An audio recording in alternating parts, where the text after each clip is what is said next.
अंत में चौपाई गा करके हनुमान जी की 7-8 बातें करके, बहुत छोटी सी 5-10 मिनट की चर्चा है, और फिर हम कथा विराम कर देंगे क्योंकि बहुत लेट हो गए। राम रसायन तुम्हारे पासा सदा रहो रघुपति के। कथा के साथ ये भी जरूरी है, दोनों बातें जरूरी थी, इसलिए थोड़ा समय जरूर यहाँ वहाँ लगा, पर ये भी बात बहुत आवश्यक थी तो बोलनी जरूरी थी। हनुमान जी से 8 चीजें सीखें। विनम्रता, लगन, संवाद कौशल, चौथा लीडरशिप, 5वां स्वामी के प्रति समर्पण, 6वां ज्ञान, 7वां बल की शक्ति है तो उसका सदुपयोग भी, और 8वां खड़े कहीं भी हो पर झंडा तो राम जी का ही फहरेगा। ये 8 चीजें हनुमान जी से सीखने योग्य। हनुमान जी में बल है तो विनम्रता भी है, उनके जैसा कोई विनम्र नहीं, हाथ जोड़े बैठे रहते।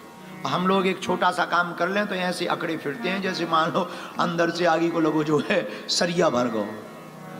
हाँ हाँ हाँ, धन्य हनुमान जी, कितने विनम्र। दूसरा लगन, लगन इतनी तेज है कि लंका जाते समय 3 स्त्रियां मिली, सुरसा मिली, लंकनी मिली, सिंघका मिली।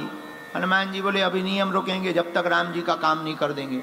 एक ही लक्ष्य है, बस राम जी का काम करना है, जानकी माता का पता लगाना है। बोलो सीताराम। तीसरा संवाद कौशल, संवाद बात करने का तरीका हनुमान जी के पास बहुत गजब का है। विभीषण जी ने पूछा कौन हो, नाम बताओ, तब हनुमंत कही सब राम कथा निज नाम। हनुमान जी ने अपना नाम नहीं बताया, पहले राम कथा बताई फिर नाम बताया। हम लोगों से कोई पूछे कौन हो, हम लोग डायरेक्ट बता देते हैं। देखो ये धर्म है, सेवक का धर्म है पहले स्वामी का परिचय दे, शिष्य का धर्म है पहले गुरु का परिचय दे, पुत्र का धर्म है पहले पिता का परिचय दे, भक्त का धर्म है पहले भगवान का परिचय दे। ये हनुमान जी से संवाद कौशल सीखो। चौथा लीडरशिप। आहा, हनुमान जी मुखिया हैं, पर कैसे मुखिया हैं? ज्यादातर मुखिया ऐसे होते हैं खुद ही फोटो में आना चाहते, बाकी सबको पीछे कर देते, पर हनुमान जी गजब है। हनुमान जी राम जी के पास जब जानकी माता का पता लगा करके आते हैं तो करते क्या, सबसे पीछे हो जाते हैं, सबको आगे कर देते हैं। तो किसी ने पूछा आप पीछे क्यों हो? हनुमान जी बोले जो राम जी की शरण में जा रहा होता है उसके हम पीछे पड़ जाते हैं ताकि ये वापस ना लौट आए, इसलिए हम पीछे खड़े हैं। ये हनुमान जी में गुण है। तो लीडरशिप कैसे करनी चाहिए? क्यों? क्योंकि अगर खुद ही सब कुछ करते रहेंगे तो दूसरों को मौका नहीं मिलेगा तो टूट जाएंगे, इसलिए हनुमान जी सबको मौका देना ना, तुम भी आओ, तुम भी आओ, तुम भी आओ। जैसे जेम्स भाई है, देखो जेम्स भाई के परिवार की एक तो बहुत अच्छी बात, जेम्स भाई का पूरा परिवार 3 दिन में हमने देखा, इनकी मौसी, मोटा मामा, मोटी मौसी, अच्छा नाम इनके घर में बड़े गजब के। एक जेम्स भाई की एक बहन जी हैं, हम लोग उनको 2-3 दिन से बहुत बातों में तिनगा रहे, उनका नाम है गीली। वैसे फिजी में नाम सब विचित्र ही है, फिजी में तो जगह का नाम भी लंबा सा। एक बहन है, उनका नाम तो कुछ और था, उनका नाम था गेली। गेली तो हमें जेम्स ने बताया, बोले ये गेली है। आगा गेली कौन है? बोले गीली बोल दो। यहीं बैठी हैं, बल्कि हंस रही, वो दोनों जोड़ा से ही बैठे हैं। अच्छा उनको उनके पति भी इतने खतरनाक कि आज भोजन कर रहे थे दोनों लोग, तो हमने पूछा कि आप कहाँ रहते हो? बोले गुरुजी हम लंबासा में रहते हैं। तो हमने कहा यहाँ कब आए? बोले बहुत पहले आ गए, और आते ही हमको ये मतलब अपनी पत्नी की तरफ इशारा करके बोले कि गीली मिल गई। तो तुरंत गीली पता है क्या बोली? बोले गुरुजी हम मिले और इनके भाग बदल गए। वो देख जरा कैमरा कर भैया, चश्मा लगाए जो बहन जी। हाउ आर यू अंग्रेज? अरे इसको बोलो वो जो चश्मा लगाए, वो जो ज्यादा हंस रही उन्हीं पे कैमरा करवाओ, जो मुंह छिपा रही उन्हीं पे कैमरा करवाओ, ताकि सबको दिख जाना चाहिए वो कौन है। कर दे भैया कर। अरे जे नहीं है, अरे जे बूढ़े मत दिखा, बूढ़न पे कर रहा हो।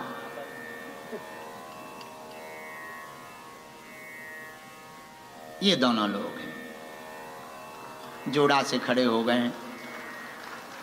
ये वो दोनों लोग हैं, ये हैं, इनका नाम गीली है। बताओ, बड़े गजब के नाम। फिजी में एक जगह है सुआ, सुआ। हम फिजी जा रहे हैं, हाँ, अद्भुत। लेकिन आहा, लीडरशिप कैसी हो। जेम्स भाई का पूरा परिवार 4 दिन तक, एक बात जो बतानी चाहिए वो बताने योग्य, सुबह से पूरी मौसी, मौसा, मामा भोजन बनाने में लग जाते थे। और जितने लोग दर्शन करने, भभूति लेने हम घर पर आते थे, जहां हमारा निवास था, कोई भूखा नहीं जाता था।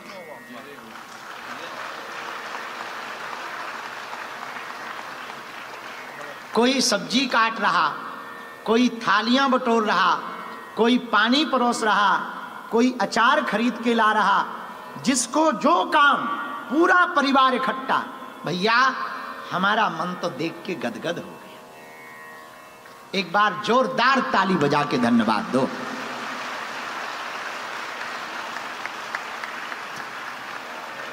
हम दिन भर चाय बनवाते थे, दिन भर चाय बनाते थे। और जेम्स की जो पत्नी है मिश्राइन, ये बैठी, इन्होंने तो भारतीय स्टाइल की चाय बनाना शुरू कर दी, हमारे स्वाद की। हमको चाय का बड़ा शौक है। सबसे बड़ी दिक्कत हमको विदेशों में 2 ही जगह होती है, एक तो नहाने वाली जगह में और एक चाय में। क्योंकि नहाने वाली जगह में विदेशों में बड़ी दिक्कत है, बाल्टी नहीं रखते हैं। करोड़ों का मकान बना देते हैं, लाखों की बाथरूम होती है, 60 रुपया की बाल्टी नहीं मिलती।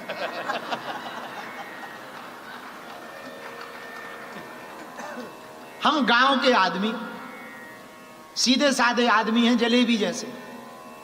हम तो सीधा साधा स्नान करते हैं जैसा होता है। शुरू में तो जब हम स्विमिंग पूल देखा हमने, तो आप सुन के चौंकोगे। हम किनारे पे बैठ के हमने डब्बा डाल करके नहाया।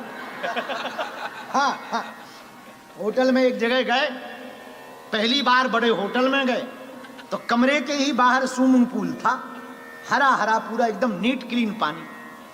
हम सीधे साधे गांव के आदमी, तो हमसे कहा गुरुजी ये नहाने वाला स्विमिंग पूल है। तो हम अपने बाथरूम भगते गए, वहां से हमने डब्बा उठाया, किनारे पर बैठ करके हर हर भोले, हे महादेव, हे राम। तो जिसने हमें बुलाया था वो इतना हंसा, तो हमें लगा हम बिना कपड़ों के बैठे हैं इसलिए हंस रहा है। बोले नहीं गुरुजी, इस बात पे नहीं हंस रहे, हम इस बात पे हंस रहे कि स्विमिंग पूल में डब्बा से नहीं नहाते हैं, उसी में गिर करके नहाते हैं। तो हमने कहा भैया खराब हो जाएगा। बोले वो बनाया ही इसीलिए जाता है। अब तो हमें ज्ञान हो गया, अब तो समझदार हो गए थोड़ा।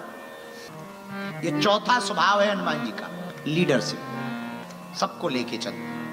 5वां, हनुमान जी का 5वां स्वभाव है स्वामी के प्रति समर्पण। अपने आराध्य के प्रति समर्पण रहना चाहिए।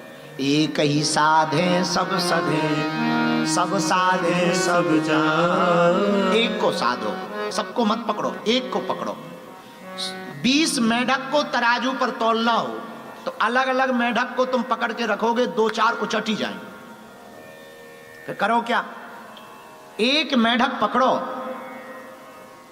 पर वो ऐसा पकड़ो कि वो 20 को भी नीचा दिखा सके। ऐसे ही 20 भगवानों की पूजा ना कर पाओ तो चलेगा, एक भगवान की पूजा करो, पर उन्हीं में ही सबके दर्शन करो। 20 गुरु को पकड़ने की आवश्यकता नहीं है। पतिव्रता स्त्री का मतलब ही यही है, अपने पति को छोड़कर पर पुरुष का ध्यान ना करे। और जो पत्नी व्रत पुरुष होता है उसका मतलब भी यही है, अपनी पत्नी के अलावा कितने भी ऑफर प्राप्त होवे पर किसी की तरफ अलग दृष्टि से ना देखे। उसी प्रकार सच्चे शिष्य का और सच्चे भक्त का मतलब भी वही है, अपने गुरु के अलावा और अपने गोविंद के अलावा किसी और तरफ ना देखे। ये हनुमान जी से सीखो। राम जी के अलावा हनुमान जी का कहीं समर्पण नहीं। ये हनुमान जी का 5वां लक्षण है। हनुमान जी का 6वां लक्षण है ज्ञान। पर ज्ञान बड़ा प्यारा है। कितना है? जय हनुमान ज्ञान गुण सागर। समुद्र की तरह ज्ञान है। लेकिन हनुमान जी जब भी कथा सुनने बैठते हैं तो ज्ञानी बनकर नहीं सुनते हैं, अज्ञानी बनकर सुनते हैं। क्योंकि दूसरों से शिक्षा तो अज्ञानी बनकर ही ली जा सकती। ज्ञानी बनकर जाओगे तो शिक्षा नहीं मिलेगी, अज्ञानी बनकर के ही शिक्षा ले सकते। ये हनुमान जी के अंदर ज्ञान है। बोलो सीताराम। यूनान का दार्शनिक हुआ सुकरात। सुकरात के लिए यूनान की देवी ने मंदिर में घोषणा की। लोगों ने पूछा कि वर्तमान में सबसे ज्यादा कौन ज्ञानी है? तो मंदिर में बैठी हुई देवी ने घोषणा की, इस समय सुकरात सबसे ज्यादा ज्ञानी है। तो गांव के लोगों ने सुकरात के पास आकर कहा कि देवी ने कहा है कि आप सबसे ज्यादा ज्ञानी हो। सुकरात ने कहा कि देवी को कहना कोई भूल हुई है। बोले क्यों? बोले जितना मैंने दुनिया में ज्ञान पाया है तो मैंने यही पाया है कि मैं सबसे बड़ा अज्ञानी हूं। अपने अज्ञान का ज्ञान हो जाना ही सबसे बड़ा ज्ञान है। सबसे बड़ा ज्ञानी वो नहीं है जिसने फिलॉसफी पढ़ रखी हो या मैथमेटिक्स पढ़ रखी हो या इंग्लिश पढ़ रखी हो या संस्कृत पढ़ रखी हो या दार्शनिकों को पढ़ रखा हो, अरस्तु, प्लेटो, डायोजनीज, सुकरात या Stephen Hawking, Thomas Edison, Albert Einstein, इनको पढ़ ले, वो ज्ञानी नहीं है। अपितु वो ये पढ़ ले कि हम कुछ नहीं जानते हैं, ये पढ़ना जिसे आ जाए वही सबसे बड़ा ज्ञानी है। हनुमान जी को ये है, जय हनुमान ज्ञान गुण सागर। जय कपीस तिहुँ लोक उजागर। इससे अहंकार नहीं आएगा। अहंकार से बचने का सर्वोत्तम उपाय है, जो भी तुम्हें ज्ञान है उसको सुन समझो। क्योंकि आप और हम सच में कुछ जानते ही नहीं। हम समझ लें कि हम बहुत अच्छे कथाकार हैं तो क्या खाक है? तुम लोगों को जरूर रिझा सकते हैं पर अंग्रेजों को नहीं रिझा सकते, क्योंकि हमें अंग्रेजी नहीं आती। अब जिन्हें अंग्रेजी आती है उन्हें संस्कृत नहीं आती। इससे समझ में आ गया, जितना दुनिया में घूमते जाओगे उतना यही समझते जाओगे कि अपन कुछ नहीं जानते। जितना आगे चलते जाओगे यही समझते जाओगे कि यार ये तो नया है, और हर चीज नई लगती है संसार में। इसलिए इस अहंकार से बचो कि हम ज्ञानी हैं। ये हनुमान जी से सीखो। 7वीं शिक्षा, हनुमान जी के पास बल है, भक्ति है, शक्ति है, लेकिन सबका सदुपयोग। ज्यादातर लोग दुरुपयोग करते हैं, हनुमान जी सदुपयोग करते हैं। बोलो सीताराम। सीताराम। जोर से बोलो सीताराम। और 8वीं शिक्षा हनुमान जी की, वो भी बड़ी प्यारी है। स्वामी के अलावा, श्री राम जी के अलावा किसी और का ध्यान नहीं करते। काज भी करते हैं तो राम काज करिबे को विद्यावान गुणी अति चातुर। ये 8 चीजें अगर आप हनुमान जी से सीख लोगे तो बुरा ना मानना। आप लोग हनुमान जी को तो मानते हो, हनुमान जी की नहीं मानते। हाँ, हनुमान जी को तो मानते हो। ये महत्वपूर्ण नहीं है कि तुम हनुमान जी को मानते या नहीं मानते। अगर तुम हनुमान जी को मानते हो, हनुमान जी की नहीं मानते हो, तो हनुमान जी को नहीं मानते। और हनुमान जी की क्या है? राम काज करिबे को आतुर विद्यावान गुणी अति चातुर। हनुमान जी क्या करवाना चाह रहे? राम काज करिबे को हनुमान जी राम काज करते, हम लोग काम काज करते, हनुमान जी राम काज करते। इसलिए हनुमान जी से सीखना। अच्छा, राम काज क्या है? जिससे दूसरों का भला हो। अपने लिए जो केवल जिए, अपने लिए जो केवल जिए वो तो है दानव।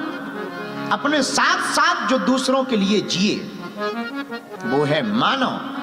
और जो केवल दूसरों के लिए जिए वही है देवता।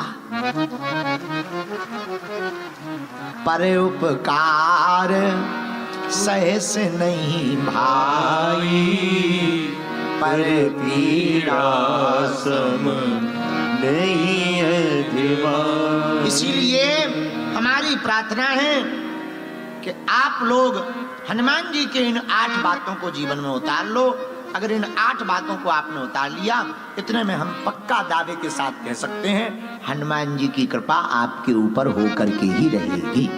बोलो सीताराम, सीताराम। जोर से बोलो।